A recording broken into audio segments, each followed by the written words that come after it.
Bienvenidos todos a una clase de Academia Médica GLP-1. En la clase del día de hoy vamos a estar redefiniendo el éxito en la obesidad, todo lo que conlleva más allá de los números de esa báscula. Soy el doctor Damián Treviño y te voy a estar presentando las estrategias para la salud muscular, la prevención de la sarcopenia, todo en el contexto o en la era de los análogos receptores GLP-1. Así que ponte cómoda, ponte cómodo porque vamos a iniciar. Sabemos perfectamente que tanto semaglutide, tirzepatide han sido la revolución en el tratamiento de la obesidad. Estamos hablando de agonistas del receptor GLP-1 que han redefinido el paradigma en el manejo de esta enfermedad, ofreciendo resultados de pérdida de peso que no habíamos visto anteriormente. Y además que cada vez se arrojan más beneficios cardiometabólicos muy robustos. Tenemos mejoras impactantes en el control glucémico cuando los comparamos con otros antidiabéticos. Tenemos reducción de riesgo de eventos cardiovasculares adversos mayores, tenemos beneficios en la función renal y en la insuficiencia cardíaca. Y si hablamos de pérdidas de peso, nos damos cuenta que en terapias anteriores dirigidas hacia el abordaje de la obesidad, únicamente encontrábamos pérdidas que iban entre el 5 al 8%. A partir de los estudios STEP, donde evaluamos a la semaglutide a 2,4 miligramos, nos dimos cuenta que las pérdidas de peso inclusive llegaban hasta el 15% y uno de cada tres pacientes inclusive tenía pérdidas mayores del 20%. Pero llega los estudios SURPASS con tirzepatide y nos damos cuenta de un resultado que no tenía precedentes, pérdidas de peso que inclusive empiezan a rivalizar con la cirugía bariátrica y esto sin necesidad de procedimientos quirúrgicos. Sin embargo, el reto y en el que nos vamos a enfrentar todos los clínicos es que ahora no solamente se trata de ver qué medicamento es el que baja más de peso, sino que estamos ante una nueva entidad clínica que si no aprendemos a reconocerla o no nos empezamos a preocupar, va a empezar a tener un mayor impacto en la salud de cosas que antes no conocíamos. Y estamos hablando de la obesidad sarcopénica. Recuerda que la obesidad sarcopénica o el término sarcopenia va a ser cuando yo voy a tener una disminución en la masa muscular o voy a tener una disminución en la fuerza muscular o también una disminución en la capacidad funcional o en el physical performance. Y esto, de acuerdo a las últimas guías que existen, es una enfermedad que tenemos que empezar a identificar a partir de los 50 años. Sin embargo, puede que esto vaya a cambiar o la forma en la que la evaluamos desde que empezaron esas terapias incretínicas en donde las pérdidas de peso superaban el 15%. ¿Qué es lo que sabemos? Que cuando tú tienes un exceso de tejido adiposo y además de eso tienes una disminución en la masa muscular o en la fuerza muscular, estamos hablando de una obesidad sarcopénica. Y esto es por los mecanismos de comunicación que existen entre la grasa y el músculo, pero que además se pueden ver beneficiados por los cambios relacionados con la edad, por ejemplo, la resistencia a la insulina, la disminución en el gasto energético y la degradación o la disminución en la síntesis de proteína. Todo esto me provoca una disfunción metabólica que puede que se presente de una u otra forma, pero que se entrecruce. De que tú hayas desarrollado primero una disminución en tu masa muscular o en tu fuerza, y esto te conlleve a no poder estar realizando suficiente actividad física que condicione un exceso de tejido adiposo, o a la vez que un exceso de tejido adiposo provoque estas alteraciones metabólicas que conduzcan a una sarcopenia. Independientemente de dónde fue el origen, la disfunción metabólica va a estar provocando elevación de la inflamación, vamos a tener algunos otros marcadores, por ejemplo, productos finales del procesamiento glicémico y además también estrés oxidativo y lipotoxicidad. Todo esto alterándome tanto el metaboloma como el proteoma. Y esto a la par provocando mayor depósito de grasa ectópica. Recordemos que esta grasa ectópica va a ser aquella que vamos a estar encontrando principalmente en sitios que provocan peores desenlaces metabólicos, pericardio, hígado, alrededor de órganos internos como el páncreas, inclusive también hueso y músculos.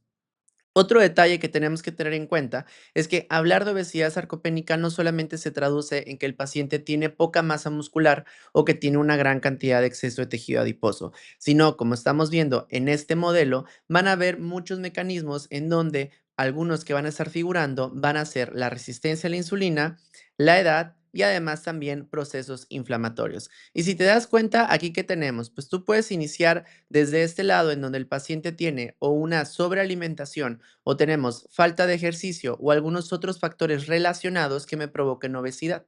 Esta obesidad va a provocar una expansión del tejido adiposo, principalmente a través del depósito ectópico de grasa, páncreas, hígado, corazón y algunos otros órganos.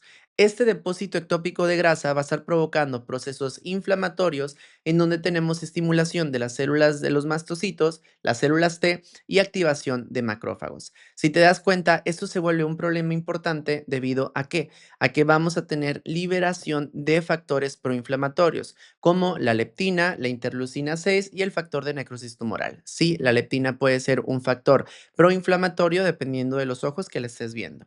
Esto a la vez va a estar teniendo como consecuencia también el estímulo o la liberación o alteraciones con el factor de crecimiento insulínico tipo 1. Muy bien, tipo insulina 1, perdón. Entonces, todo esto en qué me debe de estar importando, porque vamos a tener la producción tanto de miostatinas que deberían de funcionar como inhibidores, pero también de adiponectinas que deberían de estarse encargando de la regulación normal. Lo que nosotros vamos a obtener, pues es que vamos a desarrollar al final un depósito de lípidos intramiocelulares y esto a la par conducen a mayor inflamación y también lipotoxicidad, pero también esos cambios de la adiponectina se pueden estar relacionando con las alteraciones en la función mitocondrial, en la oxidación de las grasas y por último en la lipólisis. Si te das cuenta, nosotros vamos a tener otro factor que no contemplamos que es la edad, la cual va a estar relacionándose con alteraciones en el consumo de proteína, además también en alteraciones en las células, perdón, en las hormonas reproductivas como la testosterona o los estrógenos y a la par que tendremos nosotros también alteraciones en las células progenitoras mesenquimatosas. ¿Alterando qué cosa? Pues la regeneración muscular y contribuyendo además a todo este proceso de sarcopenia. Al final, la comunicación que existe entre el tejido adiposo y el músculo no es casualidad y el hecho de que nosotros nos empecemos a dar cuenta más ahorita es porque ya estamos empezando a ver al músculo como algo mucho más importante que simplemente una alarma de que te estás quedando sin masa muscular. También es importante entender que conforme yo voy avanzando con respecto a mi edad, múltiples caminos van a estar tomando direcciones opuestas en qué va a suceder con la salud metabólica de mi paciente.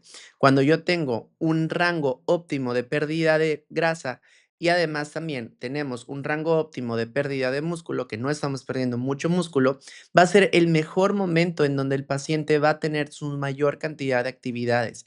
O sea, va a ser el objetivo que todos nosotros deberíamos estar buscando. Inclusive ve aquí cómo se le están pasando con todo, ¿verdad? Están bailando.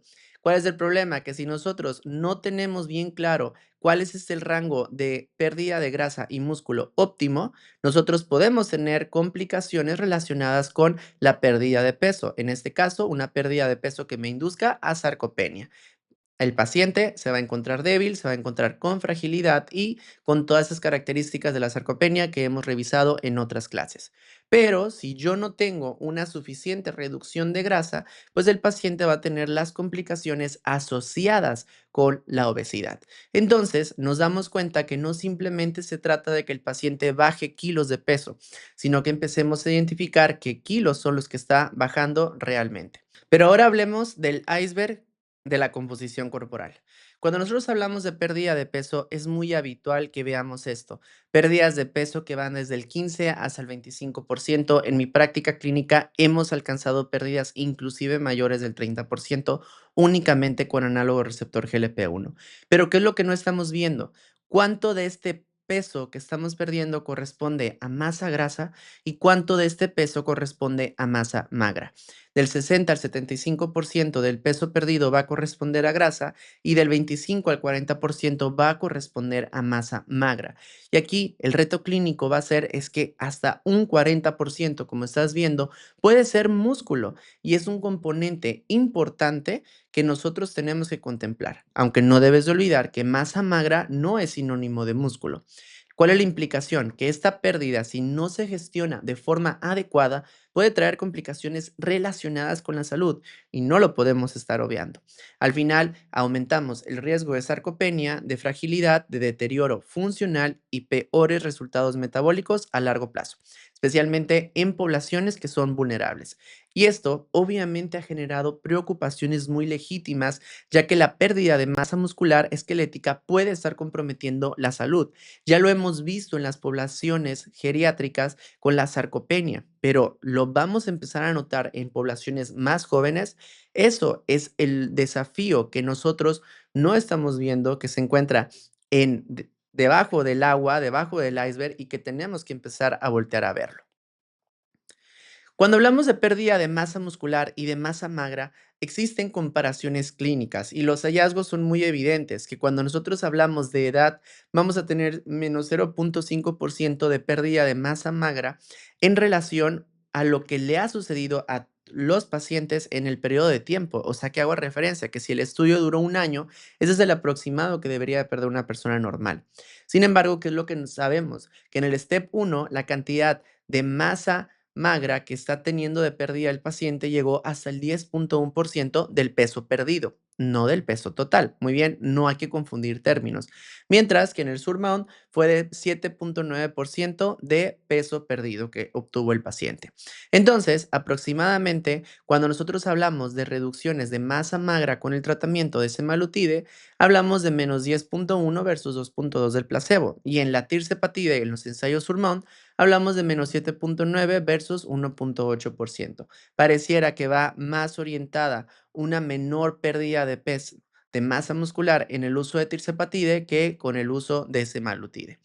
Sin embargo, existe otra preocupación que empieza a tomar mucha relevancia y es la densidad mineral ósea, de la cual si de por sí no habíamos visto o no habíamos volteado a ver al músculo, pues muy poca información existe acerca del hueso. Existe un estudio en donde están evaluando la liraglutide, que recordemos que también es un análogo receptor GLP-1 que se puede considerar de los de primera generación, en donde sus pérdidas de peso eran modestas en comparación con esas líneas terapéuticas de segunda generación. ¿Qué es lo que sabemos? Que cuando nosotros estamos utilizando liraglutide, sí vamos a poder identificar que existe una disminución de la densidad mineral ósea.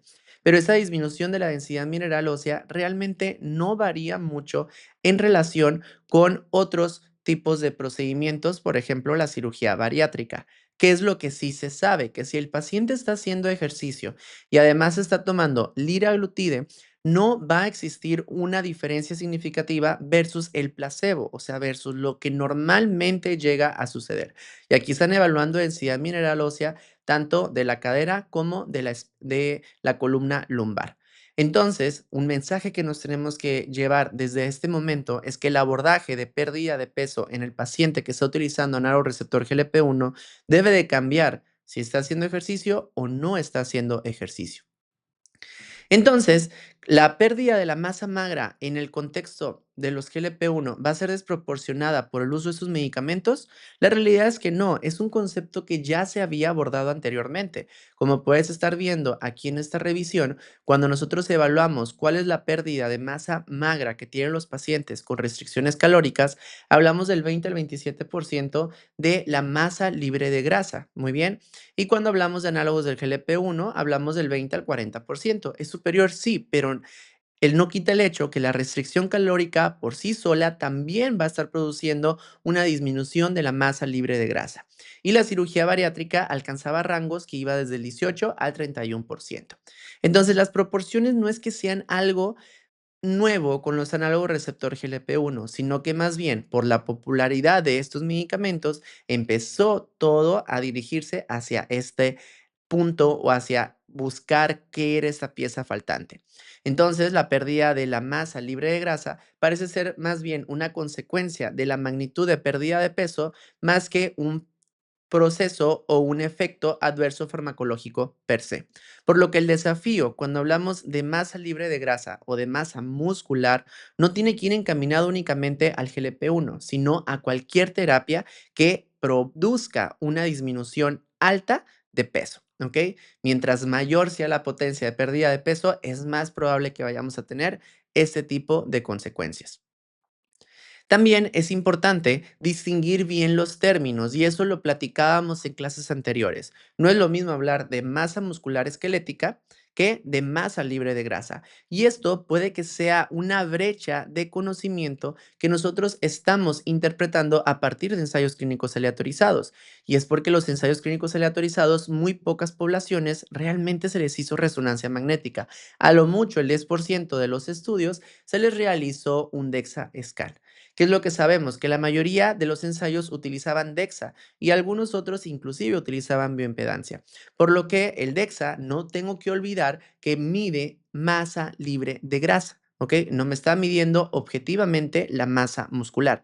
Entonces, al final, la masa libre de grasa va a ser un compuesto, como lo estás viendo aquí, porque esta me está incluyendo todo lo que no sea grasa. Me está incluyendo el músculo, me está incluyendo el agua intra y extracelular, el tejido conectivo del tejido adiposo, la masa de los órganos e inclusive también las reservas de glucógeno, por lo que la pérdida o la disminución de la masa libre de grasa no se puede traducir directamente en pérdida real de tejido contráctil, sino más bien en una estimación, la cual puede sobreestimar esta verdadera pérdida de masa contráctil. Entonces, puntos claves que yo tengo que conocer de la interpretación, que la pérdida obligatoria no es cierto. La pérdida es de masa libre de grasa en la mayoría de los contextos de ensayos clínicos aleatorizados. Lo que sí necesitamos son estudios en donde tengamos evidencias de resonancia magnética. Un subgrupo de estudios del SURPASS 3, en donde evaluaban específicamente con resonancia magnética, demostraron que si bien sí tenemos una disminución del volumen muscular, la mioestatosis, que va a ser la acumulación de grasa intramuscular, se va a estar reduciendo de forma muy desproporcionada. O sea, vemos un gran cambio en relación a la acumulación de grasa dentro del músculo. Esto no indica otra cosa más que una mejora en la calidad muscular, lo que el DEXA no puede estar detectando. Si te das cuenta, mejoramos la calidad. Entonces, ¿qué vas a preferir? ¿Tener una suficiente cantidad de músculo esquelético o tener un tejido musculoesquelético de mejor calidad? Al final, la conclusión es que la pérdida de la masa muscular esquelética probablemente sea muchísimo menor a lo que se están identificando en la masa libre de grasa por los procedimientos de interpretación que realizamos, por ejemplo, con el DEXA, y ni se diga con la bioimpedancia, con los estudios de bioimpedancia. La paradoja biológica es que realmente entonces los GLP-1, al disminuirme la masa muscular, es sinónimo de un riesgo catabólico o por ahí encontramos evidencia de un potencial protector.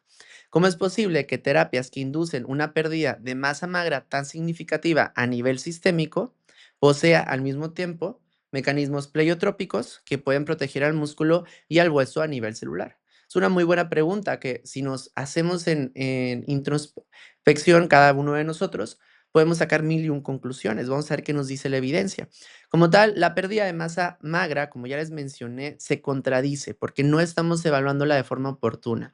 El SURPASS 3, análisis subhoc con el resonancia magnética, pues podemos ver que por ahí sale evidencia que es contraproducente a esto que nosotros estamos analizando. Pero además también esta contradicción nos habla de que no estamos viendo en totalidad al músculo y al tejido adiposo como órganos endocrinos, sino más bien como números que se mueven y se reducen. Pero además, porque no estamos explorando aparte las dualidades, o sea, si yo exploro esta dualidad entre el músculo y la grasa, entre el riesgo catabólico y la potencial protector, pues probablemente podamos poner en la balanza, como estamos viendo aquí, realmente el riesgo y los beneficios del uso de los GLP-1. Para entrar en detalles, efectos pleiotrópicos. ¿Dónde había escuchado ese término? Sí, precisamente con las estatinas. Ahora, cuando nosotros hablamos de GLP-1, ¿tienen efectos pleiotrópicos? Pareciera que la evidencia nos sugiere que sí. Y es que la evidencia preclínica de los agonistas receptor GLP-1 nos muestran que modulan vías claves que van a estar combatiendo la inflamación, el estrés oxidativo y el catabolismo muscular. Por ejemplo, tenemos acciones antiinflamatorias, en donde se ha identificado una disminución en el factor de necrosis tumoral alfa y interleucina 6. Esta última la vamos a utilizar más adelante y vas a tener una mayor relevancia clínica. También tiene aporte como soporte mitocondrial y antioxidantes, aumentando la biogénesis mitocondrial y atenuando el estrés oxidativo. Tenemos nosotros vías de modulación de la señalización anabólica y catabólica. Principalmente esta activación de vías anabólicas pareciera que tiene una relación en la ganancia de masa muscular y además la supresión de vías catabólicas previene la pérdida de músculo. También tenemos evidencia también de ensayos preclínicos que mejoran la perfusión vascular, aumentando la biodisponibilidad de óxido nítrico, lo cual me va a mejorar el flujo sanguíneo microvascular, aumentando el suministro tanto de nutrientes como de oxígeno en el músculo.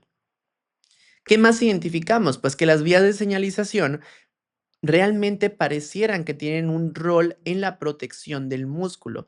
Y es que a través de varios mecanismos como la homeostasis de proteínas, como ya te había mencionado, estos efectos catabólicos en donde nosotros vamos a potenciar el efecto y además también la síntesis proteica, pareciera que influyen en que vamos a mejorar la calidad del músculo y la regeneración. Tenemos nosotros también mediación a través de la reducción de inflamación y de estrés oxidativo. Disminuyendo además los ROS, algo muy importante, pero también te había mencionado, tenemos nosotros disminución en la interleucina 6 y del factor de necrosis tumoral alfa. Tenemos este soporte mitocondrial y la mejora de la perfusión vascular. Pareciera que estas vías en conjunto nos hablan en que tal vez no tenemos que verle el lado negativo a la pérdida de la masa muscular, que más bien sería masa libre de grasa, sino voltear a verlo de otra forma. Estamos mejorando la calidad del músculo, tanto calidad metabólica, también así como capacidad funcional muscular.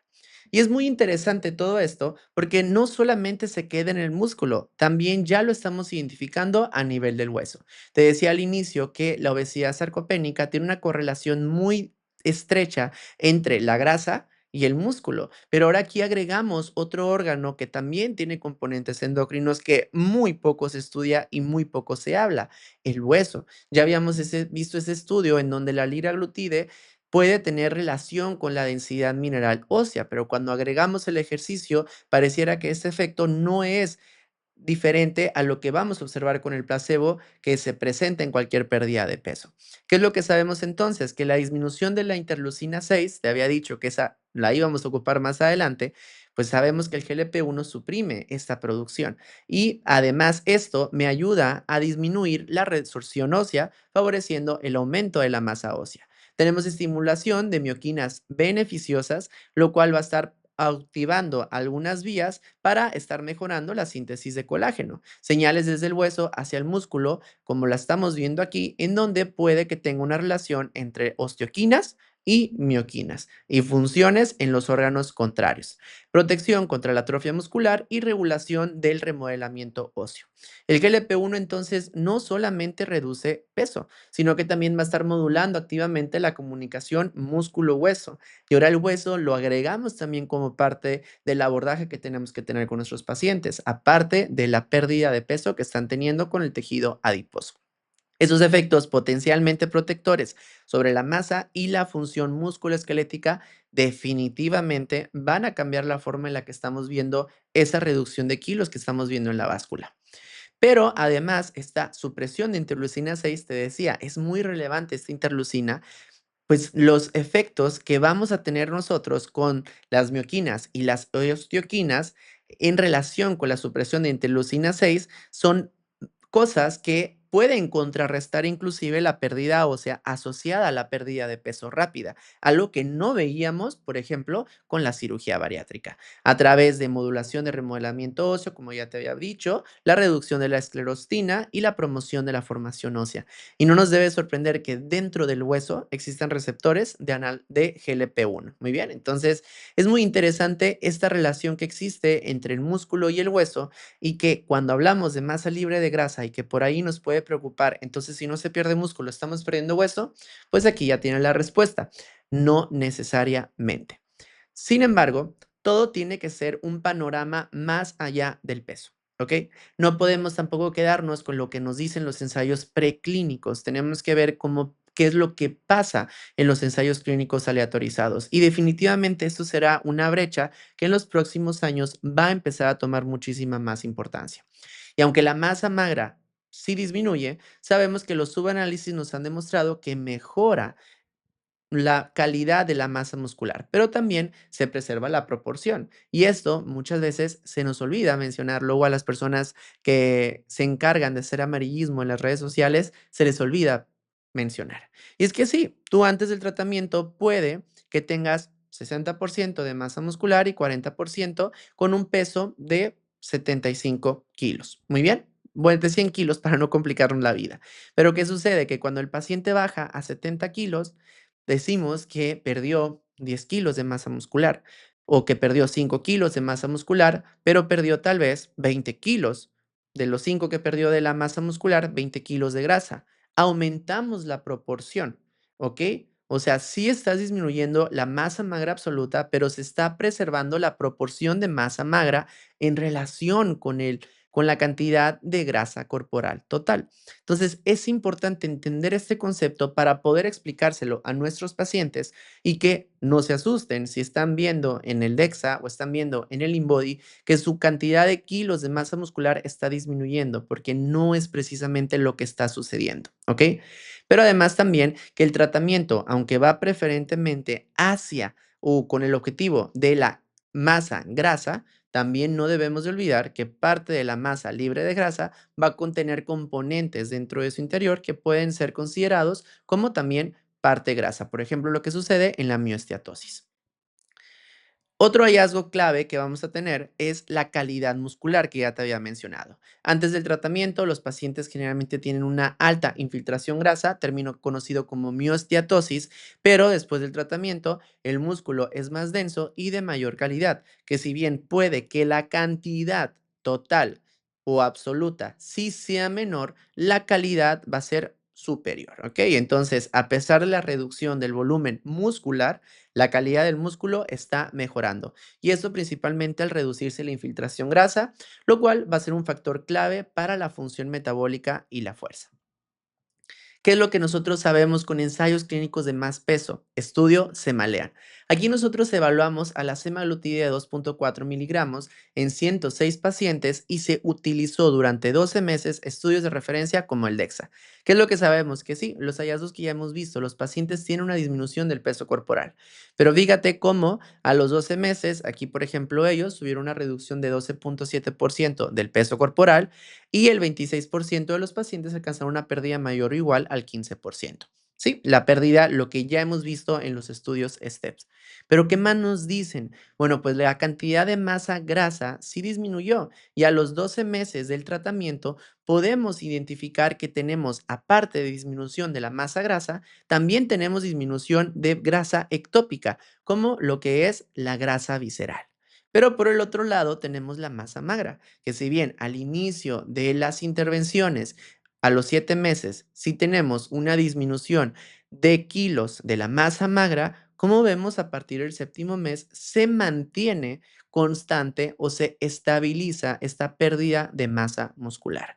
Esto a base de masa muscular esquelética apendicular, ¿ok? Ese es el valor que estaban evaluando en esta gráfica. Entonces, es muy importante, la proporción de la masa magra relativa a la masa corporal total sí aumenta, sí tenemos nosotros una mejor calidad, pero cuando hablamos de absoluto, pues obviamente los números van a mostrar que está disminuyendo. Pero, ¿qué es lo más relevante de ese estudio y que al menos yo cuando lo leí me voló la cabeza? La fuerza. El paciente que está utilizando semaglutide tiene un aumento de la fuerza de presión manual. Al séptimo mes de más 3,7 kilos, al doceavo mes más 4,1 kilos. Eso definitivamente es sorprendente, porque ¿qué estamos hablando? No solamente estamos hablando de que está disminuyendo la masa muscular que nos asusta, sino que está aumentando la fuerza. Pero además también la prevalencia de obesidad sarcopénica. Si es cierto que los pacientes pierden mucho músculo, entonces, en teoría, deberían de existir en aquellos que tienen pérdidas de peso, tal vez cierto mayor grado, bueno, cierto grado mayor de obesidad sarcopénica. La realidad es que no. Los pacientes Cuando iniciaron, el 49% estaban catalogados como obesidad sarcopénica y a los 12 meses solamente el 33% de los pacientes estaban con este diagnóstico y solamente el 5% de los pacientes como tal permanecieron al final del estudio en obesidad sarcopénica. Muy bien. Entonces, eso es muy importante que yo lo tenga en mente, que yo lo esté hablando, que yo lo tenga en el contexto, porque cuando el paciente tiene esa duda de si puede o no puede o va a tener esta pérdida de masa muscular, yo tengo que explicarle tal cual van a ser los resultados. Pero, ¿qué otra cosa más impactante tiene el estudio de Semalean? Porque ese estudio es muy bello, realmente.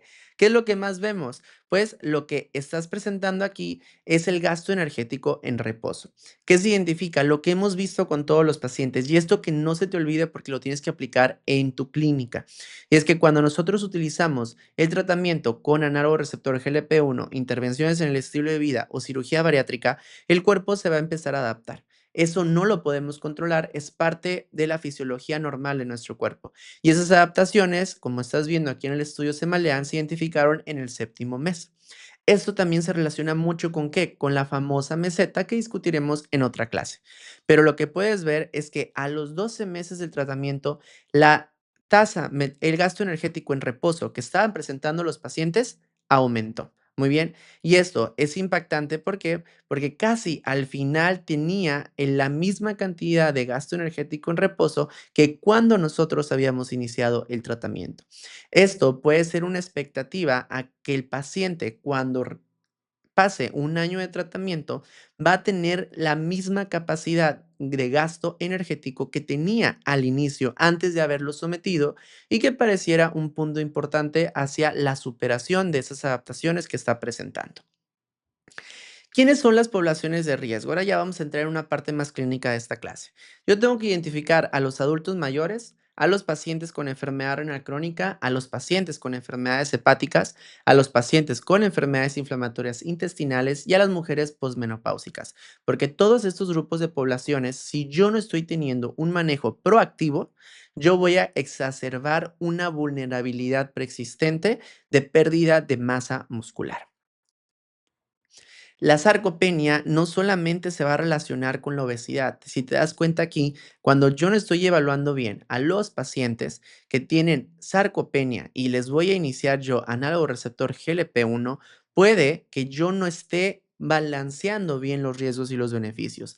Pero que sí sabemos que los pacientes que tienen falla cardíaca, los GLP-1 les van a ayudar a disminuir las hospitalizaciones. Los pacientes con enfermedad renal crónica disminuimos su declive de la tasa de filtrado glomerular.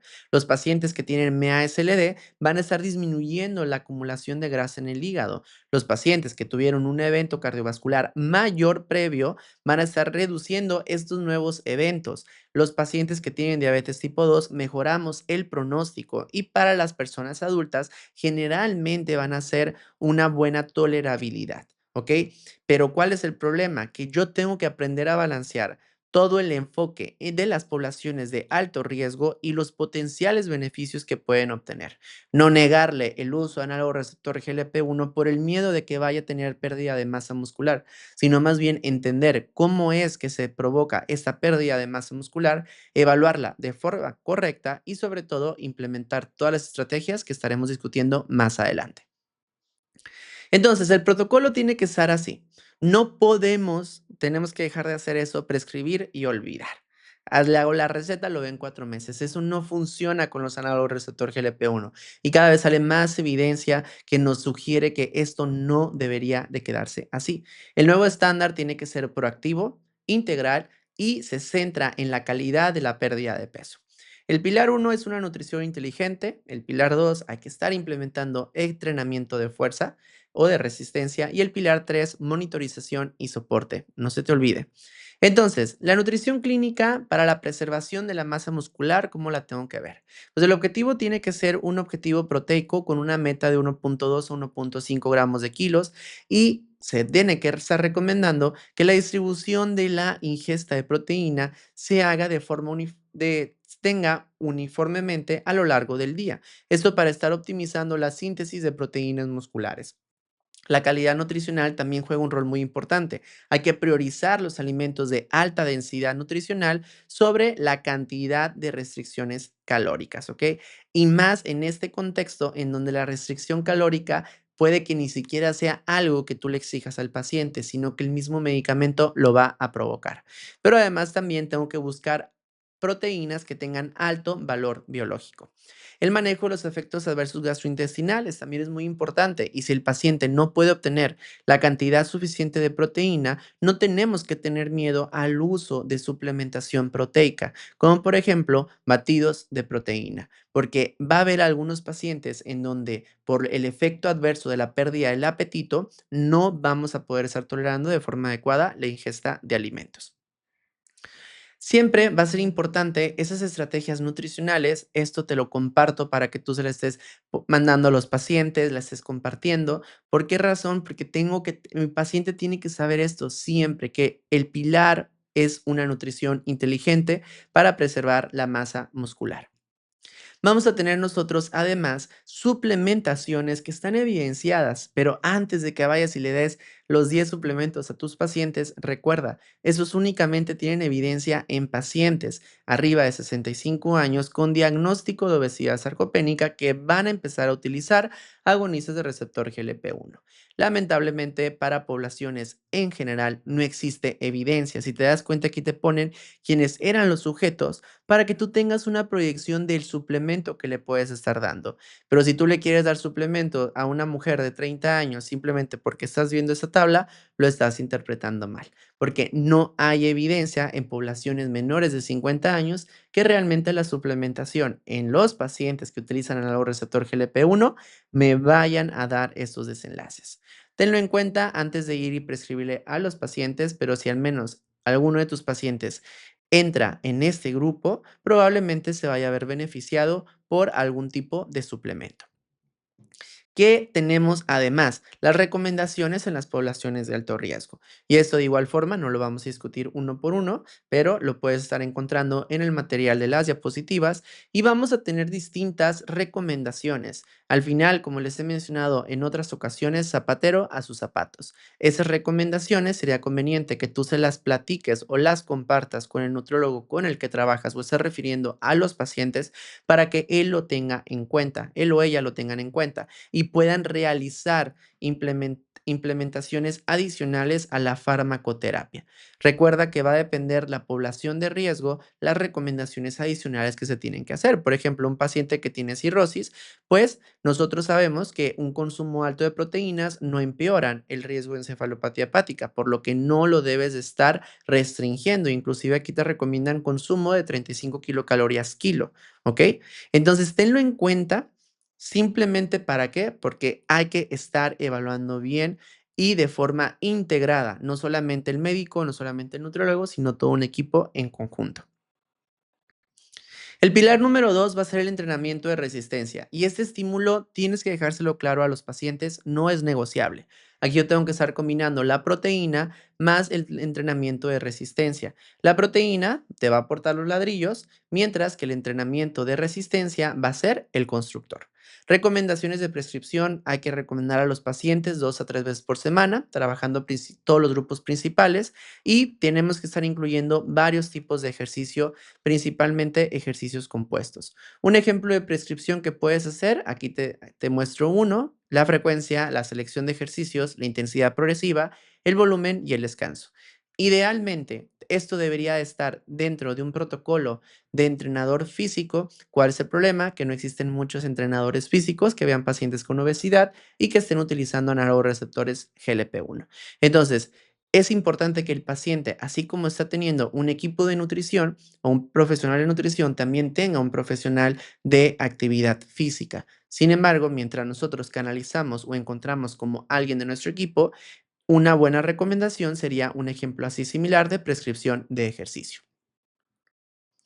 Pero, ¿por qué hacer ejercicio en el uso del receptor GLP-1? Como te había mencionado, ya existe evidencia en donde no solamente nos ayuda a disminuir la resorción ósea, o que nos ayuda, además de eso, a disminuir esta pérdida de masa muscular y mejorar la calidad, inclusive la fuerza.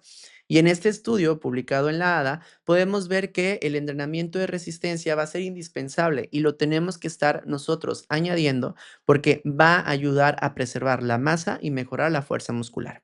Pero además sabemos que la fuerza protege más que la báscula. Entonces, no solamente te quedes con la idea de que el paciente tiene que estar bajando kilos, sino más bien a tener tu dinamómetro o estar haciendo las evaluaciones de fuerza y ver que ese paciente realmente esté ganando fuerza.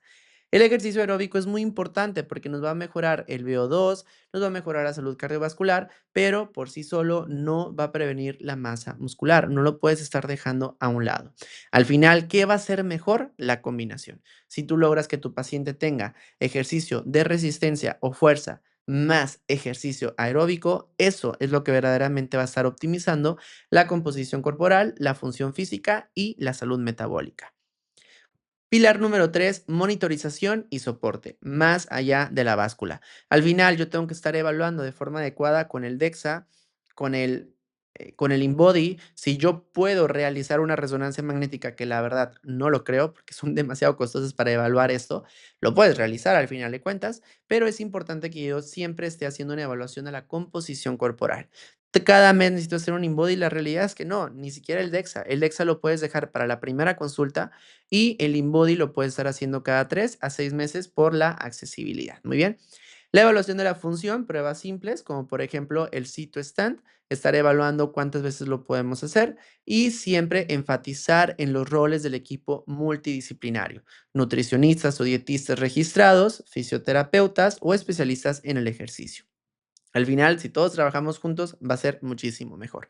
Aquí te dejo una lista de los métodos para evaluar la composición corporal en la consulta externa. Rojo es que no va a ser muy probable que te sirva, verde, muy probable que te sirva. ¿Cómo la tienes que leer? Bueno, por ejemplo, la resonancia magnética.